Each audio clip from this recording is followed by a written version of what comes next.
We are going to study about entry of pollen tube into the embryo sac. Here, the pollen tube enter the embryo sac with the help of a chemical substance. And the next, we are going to study about double fertilization and triple fusion. Double fertilization means if two fertilization process is taking place. One of the male gamete fuses with the egg and other fuses with the polar nuclei. Since two fusions are happening, it is called as double fertilization. If one of the male gamete fuses with the polar nuclei and it is having three end, so it is called as triple fusion. The next, you are going to study about post-fertilization. So after fertilization, what are the changes that happens in a flower? The next, you are going to study about endosperm. Okay, ma? Endosperm is a nutritive tissue. Okay, ma? This is formed by triple fusion. Okay, ma? That is one of the male gamete fuses with the polar nuclei. So it forms as what? Endosperm. And this endosperm is a nutritive tissue. This endosperm will supply the nutrition to the growing embryo. Entry of pollen tube into embryo sac. The pollen enters into the embryo sac directly into one of the synergids. The growth of pollen tube towards the ovary, ovule and embryo sac is due to the presence of hemotropic substance, that is chemical substance. The pollen tube, after traveling the whole length of the style, enters into the ovary locule where it is guided towards the micropyle of the ovule by a structure called obturator, means present in the ovary near the micropyle.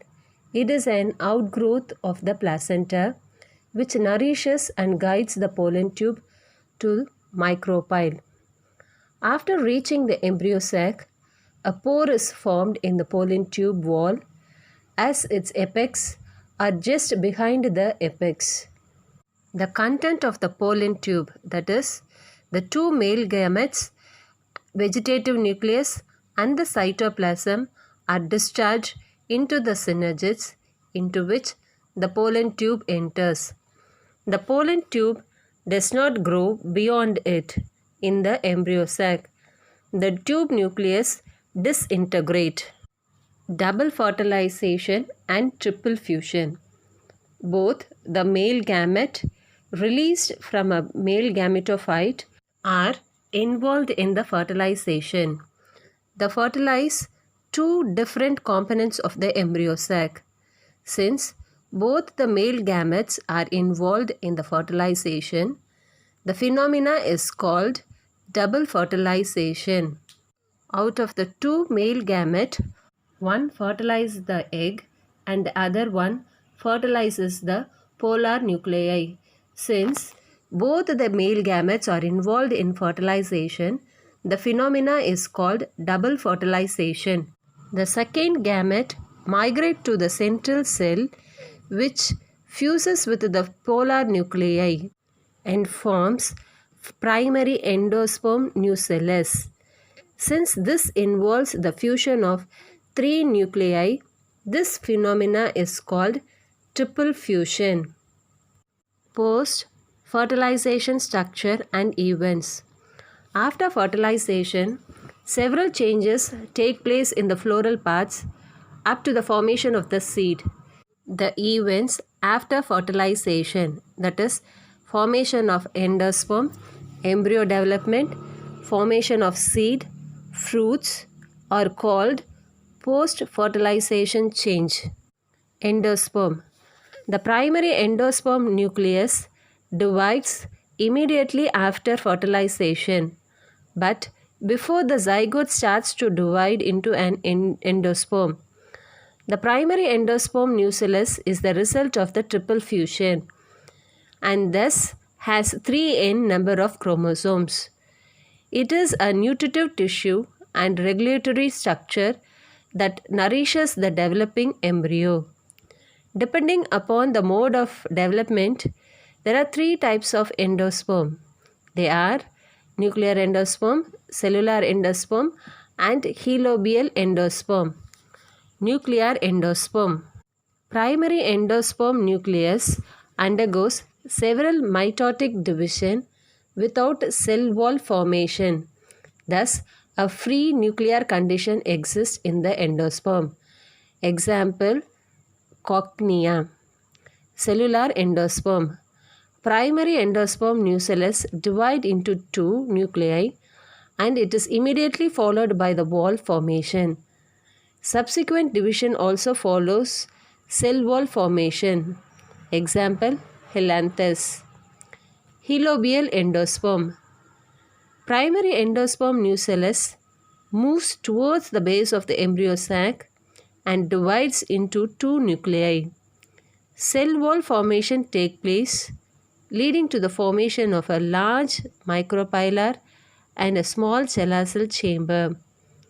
The nucellus of the micropylar chamber undergoes several free nuclear division, whereas that of the cell chamber may not divide. Example, hydrilla.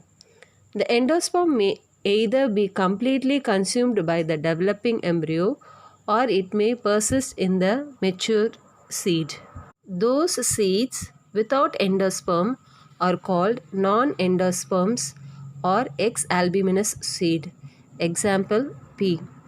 Those seeds with endosperms are called endospermous or albuminous seed. The endosperms in these seeds supply nutrition to the embryo during the seed germination. Example, paddy. Ruminate endosperm. The endosperm with irregularity and unevenness in the surface forms the ruminate endosperm. Example, passiflora. Functions of the endosperm. It is the nutritive tissue for the developing embryo.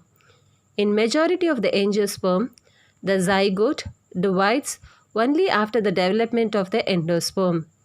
Endosperm regulates the precise mode of the embryo development. Development of the dicot embryo. The stages involved in the development of dicot embryo. The embryo develops at the micropylar end of the embryo sac. The zygote undergoes transverse division to form upper or terminal cell and lower or basal cell. Further divisions in the zygote during the development lead to the formation of embryo. Embryo undergoes globular, a heart-shaped stage before reaching a mature stage. The mature embryo has a radicle, two cotyledons, and a plumule.